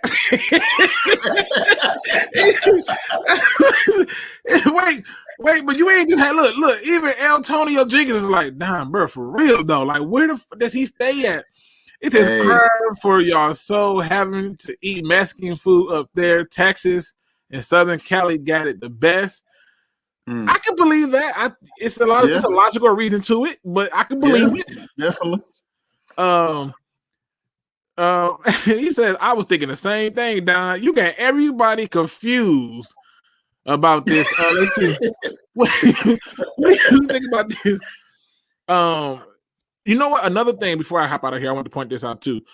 In a lot of the later mock draft are now showing the Lions taking Slater, but this one right here comes from 8077. He says, what do you think about this BS point that Slater and Sewell have short arms, so we shouldn't take them?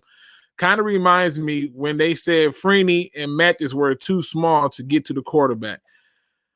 They said the same thing about Riley Reef. He came out, and he's still playing tackle.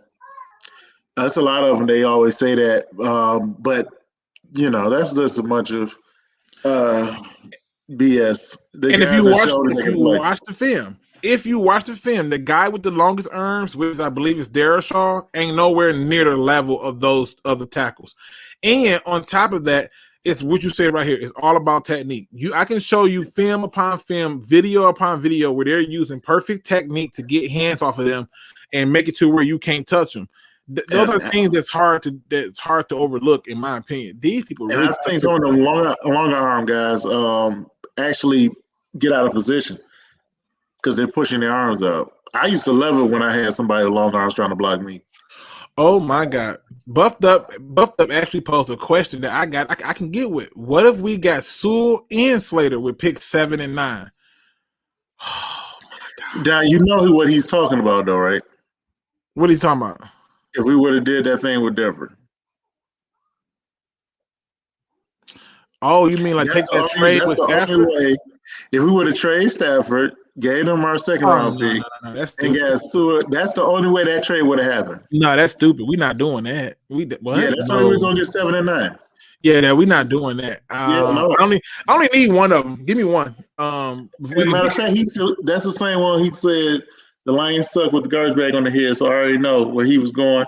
He's trying to make it suck for another 8 years. Not doing it. They is really. My man said you stay in Hamtramck because that's the only place that can happen. No, I don't.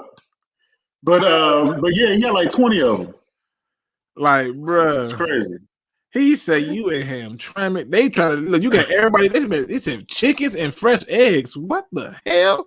Yo, I'm telling you, it was hilarious. My wife was just filming everything. It was crazy. Now, when I was younger, my grandmother had a farm down south, and we would go often down there. And yes, I can tell you, it's a difference between the eggs you buy in the store and them fresh boys. It's something different. It's definitely a different. This omelet was off the chain. That's why I kept muting myself. Hey. As always, people, listen, we've been on for almost 2 hours, so I'm going to go into the final thoughts, man. Tomorrow, have y'all questions ready to rock and roll because I got to cover a few short topics, but I want to answer more of your questions as we get closer to the draft and talk about it. And I think that, in all honesty, that, like I said, there's some things going on in the media that we got to pay more attention to. Because those could become possibilities. And like I said, if certain things happen where you have teams like Dallas who's in love with Pitts, and Pitts is there at 7, and Dallas is willing to talk shop, you might be able to walk out with a king's ransom. So just putting that out there. What are your final thoughts for the people, Big Will? My final thoughts is I don't live in the country. One. Right. Hamtramck, bro. 2, it's always nice to get on here with y'all and talk football whenever I can get on.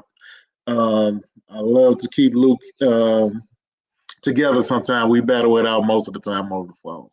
But just good to get on here. And just be prepared for this year. And I took my first shot at Ford Field this Friday. So I'll let you know how my second one go. I hear that a lot of people say that their arms were extremely sore. Yes, for at least 3 days. Okay. If you don't work on it, if you don't do anything with it, which that's a lot of shots. If you get a shot in your arm, it's sore for a couple of days. So it was definitely sore for a couple of days. It's today. I don't feel it at all. All right. Wait, it says I'm gonna be in earlier tomorrow, Luke. Okay, in the mix. When you gonna come on with me? That's my question. I love when y'all hit me up, but like, let me get on this show. I'm like, let's do this. Let's have this fun. Today's positive quote, I cannot remember who it came from, but I heard it today, and I thought this one was beautiful. It says, "No one is more hated than he who speaks the truth." I'm gonna read that again. No one is more hated than he who speaks the truth. And I think that it's time that some of y'all stop lying to yourselves and lying to those that y'all claim that y'all care about. You see, when you sit there and you allow for those people you care about to do dumb things and say stupid things and move in stupid ways, it simply does not show love. It simply shows a person who's too insecure to step out on his own beliefs of truth and be hated. See, I don't mind being hated. I've been hated a lot. I've been called all kinds of names for even saying things like Greedy Williams is not the best cornerback, to Montez Sweat has only got one pass rush move, to a host of other things that people just did not like. And I'm cool with that. I don't mind being hated. You know why? Because at the end of the day, I'm going to speak my truth. And it's not just my truth, because the truth of it is always able to be proven. You just have to find a way to speak that truth. And don't worry about if they hate you. They was going to hate you any damn way. Right? They was going to do it anyway. So if they were going to hate you anyway, let them hate you in knowing that you spoke the truth. Anything outside of that, don't even matter. It's white noise. With that being said, ladies and gentlemen, please make sure you hit that like, subscribe, and notification bell, because 100% it does help out. And I am trying to get to like 3,000 before the season start. So if you can tell a friend, that would be awesome.